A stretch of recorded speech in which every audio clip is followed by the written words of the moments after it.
worship service this morning here. It's always great to be here with everybody for our worship gathering. Today, this morning is a very special morning as we do have our DS, Reverend Dr. Blake Music, here with us this morning. So thank you so much, Blake, for being here with us. We will be having our church conference right after our worship service here today. And I know today was a very foggy morning, even when my wife and I were driving here from Marysville this morning. It was very foggy, so it took us some time to just get here. So we got here the last minute for a home service here, right at 8:30, right when the worship service started. So prayers for all of us as we drive back and forth, and also prayers for Blake as he drives throughout Northern California here for the church conference meetings. And so may the Lord be with you at all times to keep you safe. A couple announcements for us. Like I said, the church conference is today after our worship service. The trustees, I do have good news for us. Okay, the trustees did find a vice chair, and so I spoke with Doug. Doug, can you stand? And so Doug is going to be our vice chair.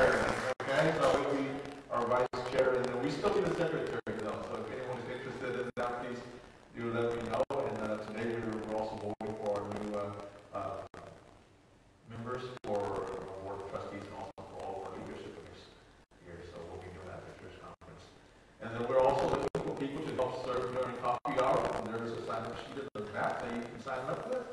Or you can seek Alma or Show for more information in regards to this. And then we are still collecting recyclables for the hybrid project. You can bring them to church and give them to Micah or to Jeremy Lewis and see the Golden Feather for more information on the recycling.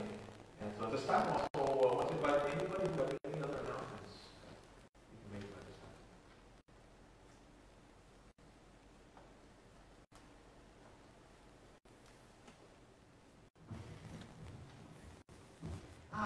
We are in need of somebody to do the coffee hour next Sunday.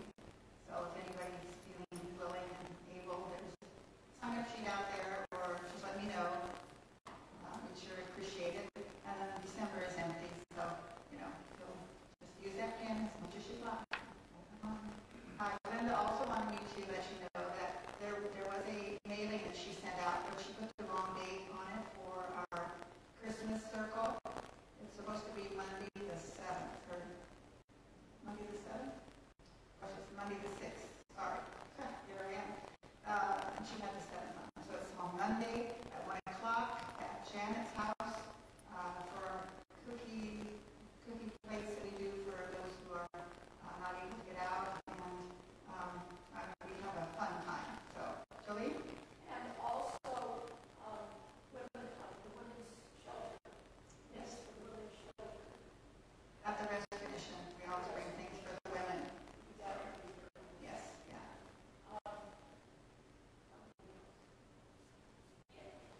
Just remember, it's the first Monday. First Monday, yeah. And it's at 1 o'clock, and it's at Janet's, so I think we're okay. And here comes Linda, but I think I covered it, so she can sit down and rest.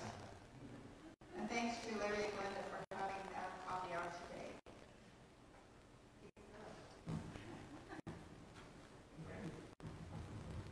Yes, we're doing Christmas basket drawing in December, and this is really our first fundraiser in a long time. So please support us. We need the baskets by November 28th. Thank you. Thank you, Randy. I think this is the first time we're doing since the pandemic. So thank you so much for that prayers for that. Anybody else? Okay, I don't see any more announcements at this time. If you can stand, please stand with me and join me for the call to worship that is in your bulletin.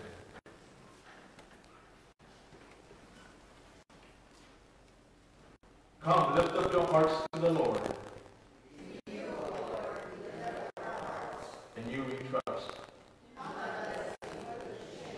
For God is full of compassion and love.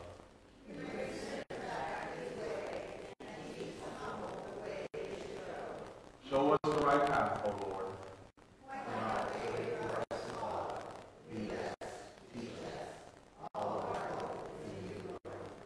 Please turn your hymnals to page 715. Page 715, rejoice, the Lord is here.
Lord, thank you so much. Thank you so much for just being with us, keeping us safe throughout this entire week. And just bringing us here this morning through this fog, safely here to your church, to come together as a family, to worship you. Lord, we ask for your presence. We ask for your Holy Spirit to just take control of each and every single one of us at this moment. Open up our hearts to you, open up our voices to you, open up our minds to you. Let us hear you on this day, Lord. Let our hearts be transformed, let our lives be transformed. May all things today go as according to your will. So we pray in the name of Jesus Christ. Amen. And you may be seated at this time. We hear the Old Testament reading again. Oh, you want, okay, we do the choir. Oh, you are right. Okay, the choir. Yeah, you're back. So come back up here. Okay.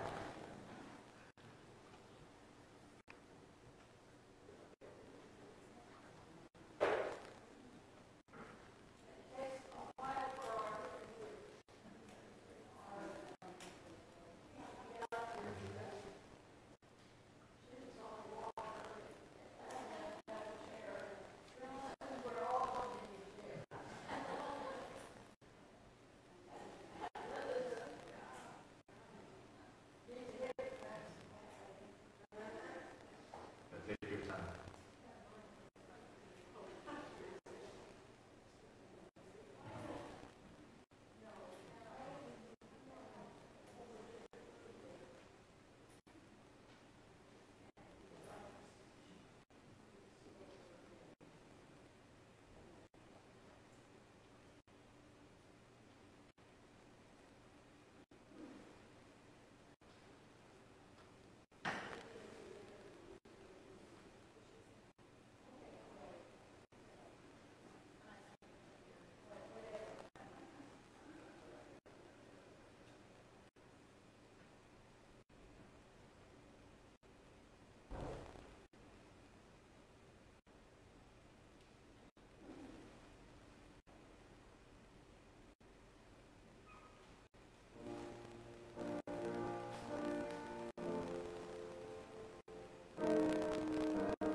Old Testament reading is from Daniel 12, 1-3.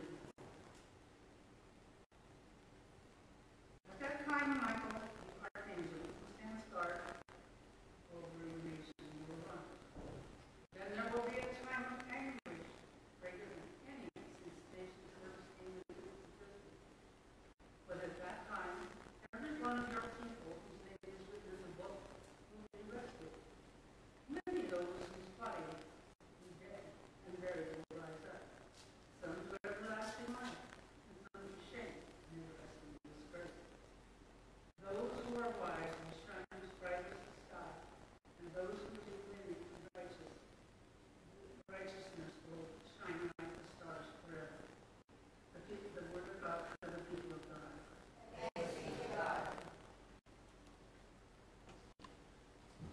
Please stand with me if you're able to.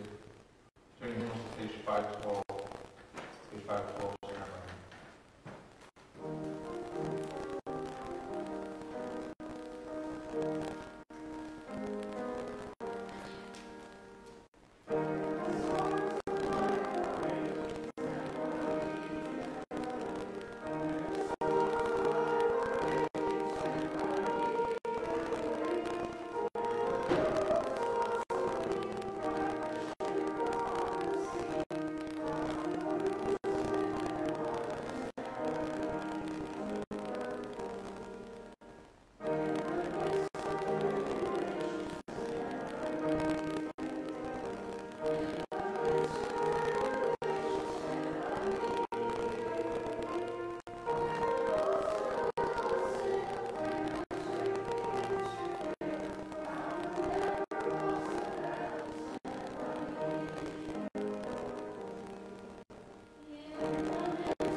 We all be seated at this time. Praise the Lord.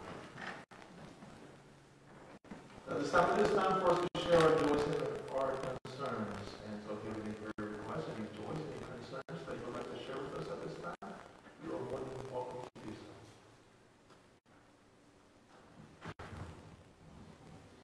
Continued prayers for Tim. I think he's getting a little stronger, and we'll see.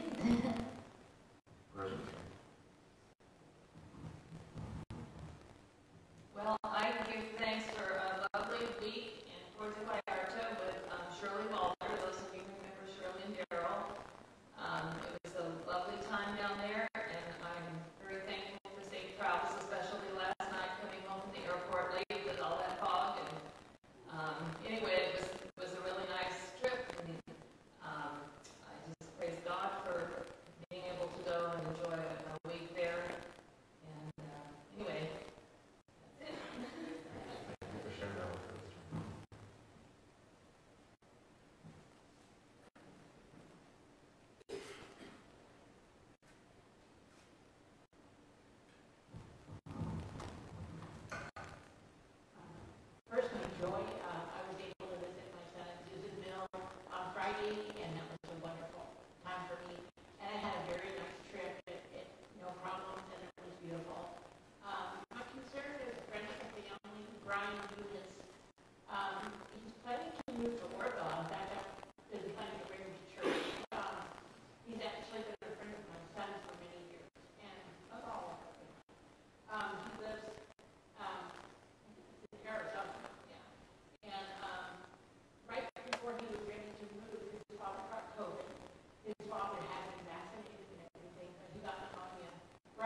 taking care of his father, and so I'm worried that he will end up getting sick too. So prayers for Brian and his whole family.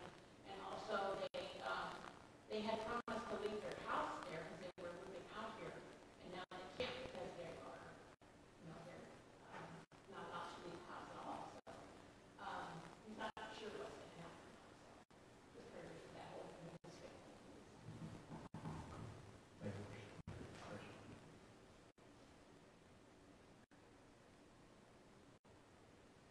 I want to share a couple things with us here today too. We do have one of the long leaders here in our community does not come to church, not a member of our church, but he is one of the main long leaders here in our community. He used to run the long meeting here, and he's been here to our church numerous times because that maybe they use our church to come and do their celebration after the long meeting. And so he's been here many times. He recently passed away. His name is John Lowe. He did recently pass away. He and his wife got into a car accident a couple of days ago, east of Chico, coming down from Highway 32, and they were trapped inside a car, and the car caught on fire. And so they did both pass away. So, like I said, he is one of the main long leaders here in our church, and he's connected to a lot of the members of the long congregation. So, let's pray for the long community, and also pray for John and his family. Anybody else? Let's pray together. Lord, we bow our heads before you. We thank you so much for your grace, that you continue to shine upon us, that you continue to pull us into your arms, Lord, and you continue to be near us. We thank you so much for all the things that you do for us, keeping us safe, keeping us healthy. Thank you so much for these things. Lord, yet as we come before you today, we do have some joys and some concerns that we want to share with you. And we pray that you hear our prayers and we grant us our prayers as according to your will, Lord, and not our own. And so, Lord, we lift up Tim to you this morning. We pray that you will both Tim and Brady as Tim is going through this difficult time right now. Bury your children, you love them, bury them. We have seen that you continue to bless them, and you continue to be with them, and you continue to walk with them throughout their lives. We ask that you continue to do so, and through the power of your Son, Jesus Christ of Nazareth, we pray that healing will be upon our brother Tim. We also thank you so much, Lord. We also celebrate with Janet that she was able to travel home from the airport, even through this farm. We thank you so much for just keeping us safe with these weather stations. Thank you so much for these things. Also, thank you so much for bringing our district superintendent here safely to be with us here this morning. It is always a blessing to have him here with us, Lord. We ask that you continue to be with him throughout all of his travels, no matter where it is that he is going, Lord. Keep him safe at all times. So continue to just bless him with the wisdom to be able to lead our church and help us to go as according to your will, according to your wisdom. We also pray for Steve. Thank you so much for her, our wonderful sister. She leads our prayer team. She continues to help us pray for all the people of our church, all the people of our community that needs prayer. And we ask that you continue to bless her as you hear her prayer request this morning. As you hear her joys and her concerns this morning, Lord, we ask that you bless her and bless these things as according to your ways, Lord. We lift up everyone here in our church up to you. Today we also going to gather for our church conference meeting after our worship service. We ask that you be with us during the meeting. That all things go as according to your ways, that you will lead us with the wisdom, Lord. Bless us with the wisdom. We will continue to serve you for the sake of your kingdom. We continue to just proclaim the message of your Son, Jesus Christ, within our community, to bless our community with your praise. Let us be that vessel in which your grace flows through. And so today, as brothers and sisters, we pray the prayer of your Son, Jesus Christ, as God. Our Father who art in heaven, hallowed be thy name. Thy kingdom come, thy will be done, on earth as it is in heaven. Give us this day our daily bread. Forgive us our trespasses, as we forgive those who trespass against us. Lead us not into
I'm not much of a manuscript preacher. I feel that I often feel that it kind of takes away that spontaneity within me, especially in the way that I deliver my message. But today I'm going to do a manuscript sermon for us, and I'm going to turn this into my board ordained ministry. And then my DS is here with us too, my boss is here with us too. So this is what you'll be receiving here, him in the board ordained ministry. So not one stone from Mark chapter 13, verse 1 through verse 8. I was about 67 years old when I first saw the Bay Bridge in San Francisco. Now this is probably around 1983 to 1984, somewhere around there.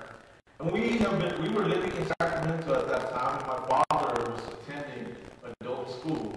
He took my younger brother and I with him on one of his school field trips, and we were riding in the bus. And I don't remember exactly where it was that we were going, but I remember that we were on that bridge. We were on that bridge going over the bay and then into San Francisco. And I remember seeing the Golden Gate Bridge across the bay. And it was the first time in my life that I remember seeing the bay at all, even though I lived in San Jose for the first few years of my life, and my family and I came to America.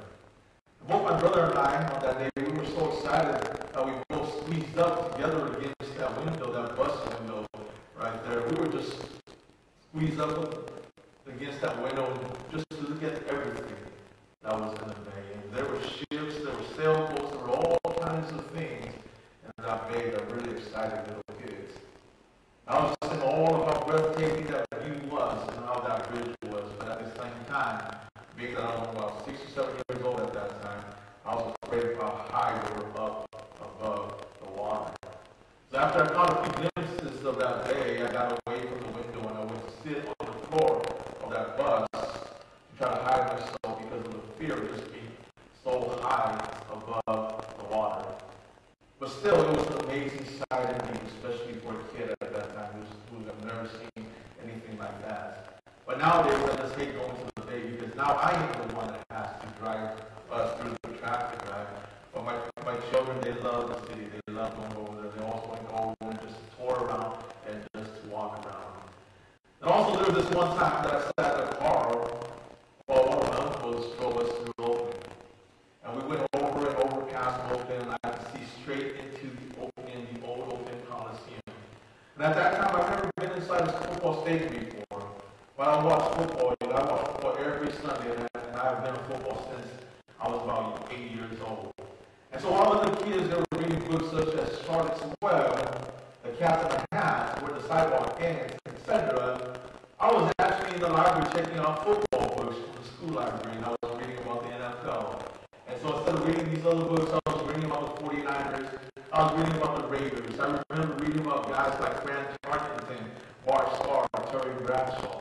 And so all of the kids will be talking about poems from books such as Where the Sidewalk Ends.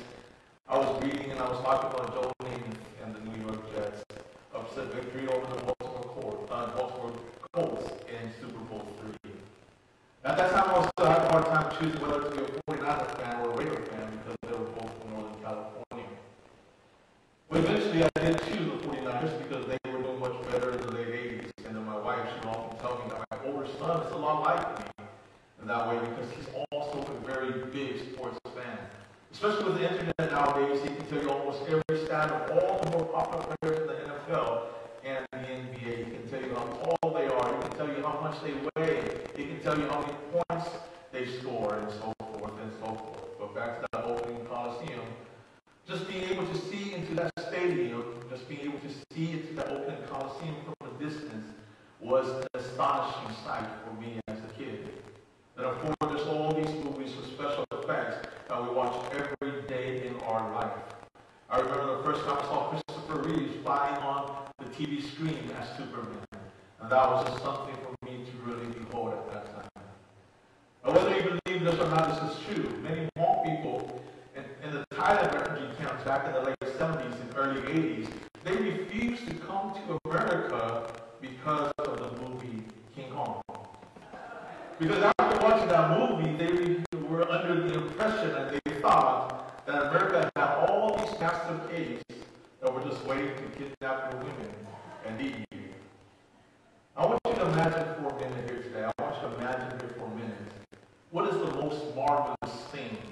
that you have ever seen in your life? What is the most marvelous thing? Because we're often so astonished by the worldly things that we see. And because of that, I'm sure we can relate to the excitement of the disciples here in Mark chapter 13. When they were leaving the temple in Jerusalem. We read here in verse 1, it says, as Jesus was leaving the temple, one of his disciples said to him, look, teacher, what massive stones, what magnificent buildings. We have to remember that this is not the very first time that the disciples saw this temple. They must have seen and they must have been to this temple here hundreds and hundreds of times, because this temple was pretty much the center of Jewish life. We often think about it as just a place for religious activities, and that did play a large role in the temple. But there's so much more than that to them. It was also a place where they stored and kept much of their most important artifacts of their history and culture in this place. Their national literature, along with the Holy Scriptures, were all kept here in the temple. Even the Sanhedrin, which was the highest court for the Jewish people, equivalent of our Supreme Court today, also met here in the temple. Yet even though the disciples have been here, they have seen this temple here numerous times, we see here in these passages, and in this passage here in verse 1, that they were astonished and amazed by what they saw. And I believe the reason for this is probably because the temple was constantly being expanded and being rebuilt by King Herod the Great. There's a little controversy out there questioning whether or not this was the third temple or just the second temple being expanded, but the majority of biblical scholars would agree that this is the second temple just being expanded by Herod at that time. And the construction and building of this temple began about 50 years before this exact passage here took place in Mark chapter 13, and yet here we are. It is still not done yet. And one of the things that Herod the Great was known for was that he was known for his great architectural work. And so he was expanding the size of this temple from its original size, covering 17 acres of ground. We're talking about just the temple itself here. Originally covering 17 acres of ground. And now during his time, he had expanded this to covering nearly 40 acres of ground. And let me remind us that this is just the size of the temple itself. Now we can imagine how big this is by just thinking about our property here. Our entire property here at our church, I asked Jeremy this the other day, and he told me that's about 6.24 acres. That's our entire property. Now if you take that 6.24 and you multiply it by 6 times, you will know how big that temple was. That was a huge temple. And that explains why they were so astonished by that temple. The Jewish historian Josephus, who lived from the year 37 BC to 100 BC, also recorded for us that some of the stones that made up this temple was about 60 feet long and 11 feet high. And each stone, according to what Josephus tells us, is that each stone weighed over 1 million pounds. And many historians of antiquity use these words to describe to us how the temple looked like at that time. They used these words. They said the temple looked like a mountain of marble decorated with gold. The wall of the temple was 150 feet high. Now, if we were to calculate that out, that would be equivalent to a building that's about 15 to 16 stories high, because each story is about 10.83 feet high. So for those of us who have a 2-story house, we don't even want to climb onto our roof anymore because of just how high it is. But if we were to take that 2-story house and we multiply that by 7 times, we will see how high the walls of the temple were at that time. So that was a pretty marvelous sight. And definitely one of the wonders of the world during those ancient days. And yet we read here, and Jesus' response to what the disciples were saying, to the response to this marvelous sight. And Jesus answers them in verse 2, and he says, do you see all these great buildings? Replied Jesus. Not one stone here will be left on another. Everyone will be thrown away. first naturally think to ourselves, what a pessimist Jesus Christ is. There it is, this beautiful temple here that stands as one of the most wonderful architectural works of ancient times. And all Jesus wanted to do was talk about its destruction. I'm sure we've all had that feeling before. I'm sure that you have had many wonderful stories that you want to share with other people, and you're so excited about it, and you go up to them and you tell them that story, and this person just ruins your excitement with some kind of negative remark. So maybe the disciples were kind of feeling that same feeling at that time when Jesus gave them that response. But regardless, here in chapter 13, after the first verse, everything in the rest of the chapter is pretty controversial because it deals with prophecies. It deals with the end times. So here on this day, when my boss is here with us in worship, I'm going to preach to you a very controversial passage that has as many as 5 to 6 different interpretations that are accepted as valid in the Christian faith. And yet my point today is to get us debating on eschatology, or to get us to figure out if we're a dispensationalist or a millennial or a post-millennial or a millennial or any of these views. Instead, what I want to try to do here is I just want to focus on what is actually happening here in these texts. And you see, for the most part, most of us are like the disciples. We're often drawn into excitement when we see these marvelous things of this world. Whether they are architectural beauties like what the temple was at that time, whether these are things of nature or things of technology, we are always drawn to these wonderful things. And yes, God did create these wonderful things for us. But we must always remember that these beautiful things of this world was always meant to draw us to the Creator and not to the creation itself.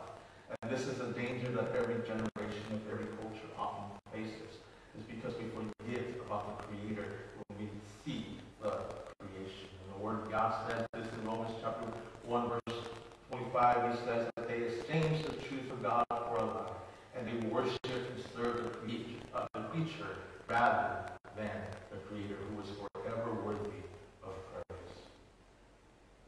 I wonder if you see that I ask when our focus is taken off. You see, when our focus is taken off of our Creator, and when that focus is placed upon the creation, confusion often follows. If you don't believe me, we just need to read the rest of Romans chapter 1. And the things that we love, no matter how marvelous and how beautiful they may be, are things of this fallen world. They're all going to end in destruction, just as this temple did. In the year 70 AD, around the time of Passover, the Roman general Titus destroyed the city of Jerusalem and the temple. Many were killed or sold into slavery. Everything in this world, just like this temple, must come to an end. Even as much as I love my wife, as much as I love my children, there is a time that all of this is going to end. And there is only one hope, and that hope is in how we see God. The one that is eternal. The one that is the Alpha and the Omega. The one that placed the stars in the skies. The one that created the heavens and the earth. The one that separated the dry land from the sea. The one that reigns over all things. How do I see him in my life? But just as important, how do you see him in your life?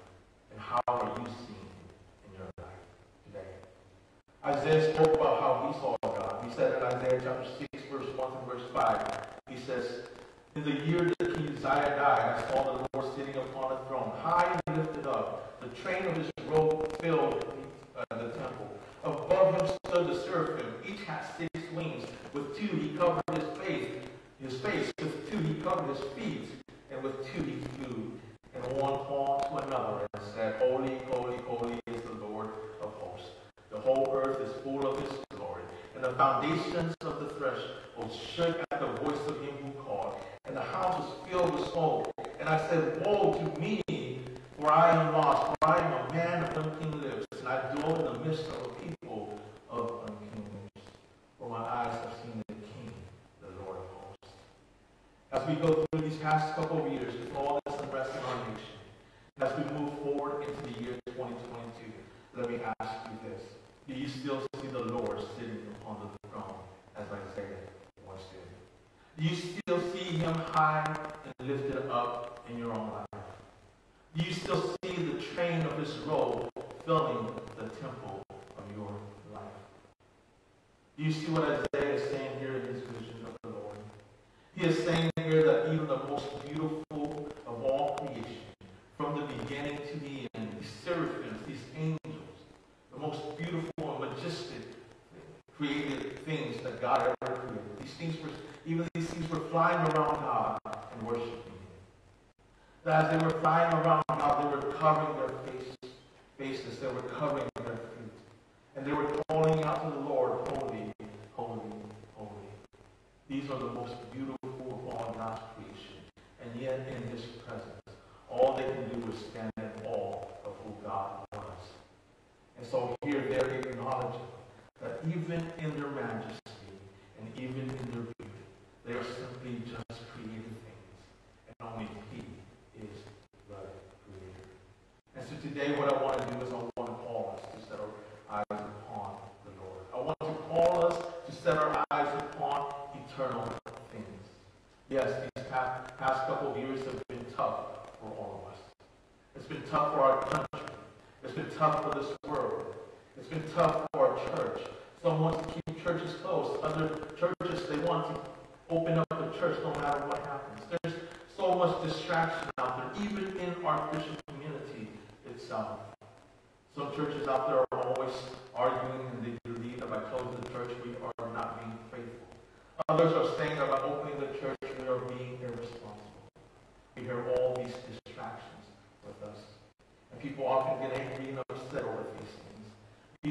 Many have left the church, others have threatened to leave the church. But when we hear these things and when we hear these controversies, I know sometimes it's much easier for us to just give up and walk away. But I want to remind us that there is so much at stake here. There is so much at stake here because the things that we do in the church are not just things for this world, but the things that we do in the church are things that are for all of eternity. People's eternal salvation depends so much on what we do today. This is the mission that God has called us to do, that is ours and ours alone. And that's why the scripture says in Colossians chapter 3, verse 2, it says, set your minds on things above, not on earthly things. Hebrews chapter 12, verse 1 to verse 2 says, let us throw off everything that hinders the sin that so easily entangles, and let us run with perseverance the race marked out for us, fixing our eyes on Jesus, the pioneer and perfecter of faith. Unfortunately, texts such as Mark 13 has been used so much over the years to divide Christians, as we fight over these different views and these different interpretations of the inside. Oftentimes, these verses have been used as the means for all these false prophecies, where people would come along and predict the end of time, and they will fail time after time. Do you know what destroys the church quicker than anything else? No, it is not because the culture is changing. It is not because of atheism, but it is because many times we preach a false message through these false prophecies. And they destroy the credibility of the church when we sit around trying to predict exactly the date when the world is going to end. And even nowadays we hear all these prophecies on TV and social media about how the world is going to end if this person becomes president or if that person becomes president. And it seems that everyone nowadays is in the business of prophecies. But one thing that has always been clear to me is this: that all the prophecies that I've ever heard that has had a political agenda behind it has always been proven time and time again to be false. Ironically, this was actually the first thing that Jesus warned us about in this chapter. He warned us about false teachers. He warned us about false prophecies. He warned us about deception. In verse 4, the disciples asked him about the time that these prophecies and end times are going to take place. This is what Jesus said. He responded in verse 5, and he says, just watch out that no one deceives you. The first thing he warned us about is do not be deceived. And then in verse 6, he continues and he says, many will come in my name, claiming I am he, and will deceive many. And yet every time there is a war, we go to these verses such as verse 7, which says,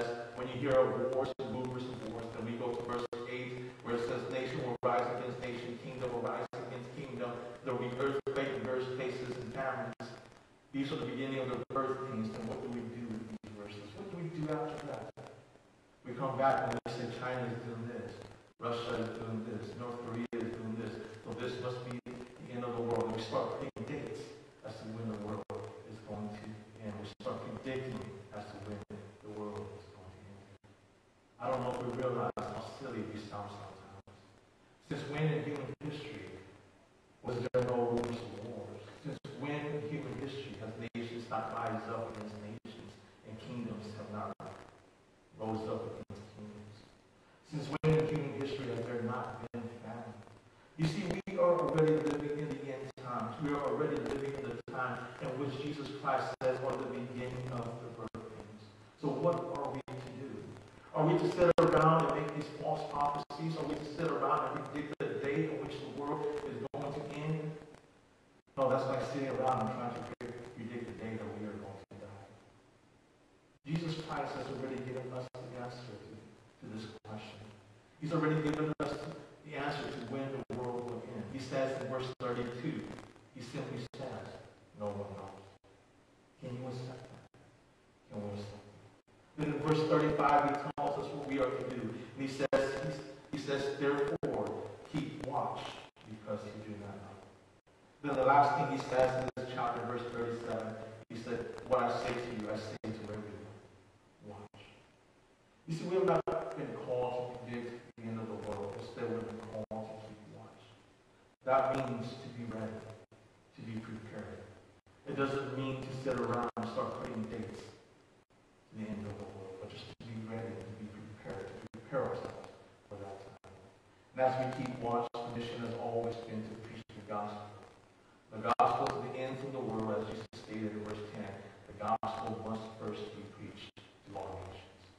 So as we focus on eternal things today, let us also remember that our mission starts in our family. That mission to proclaim the message of the gospel, to make disciples for Jesus Christ, that mission starts inside our families.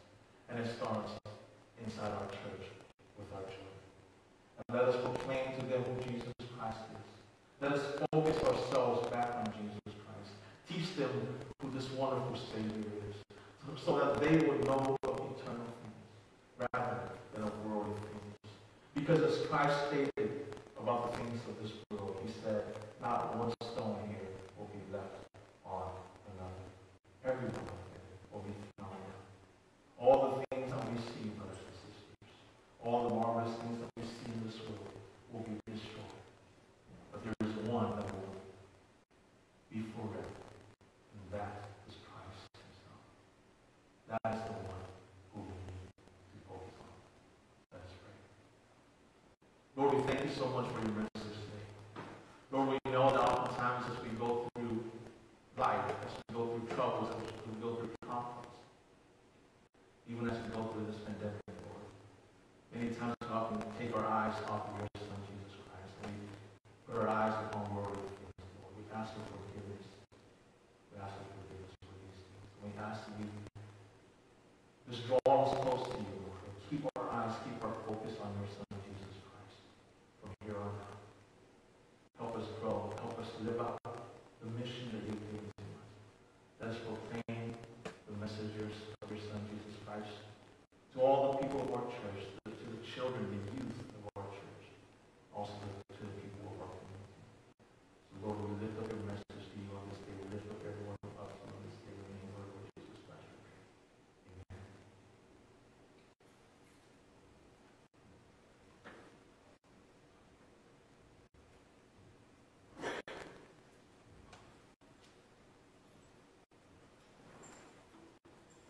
You can stand with me. Please stand at this time. Turn your hymnals to page 529. Page 529. How firm a foundation.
May the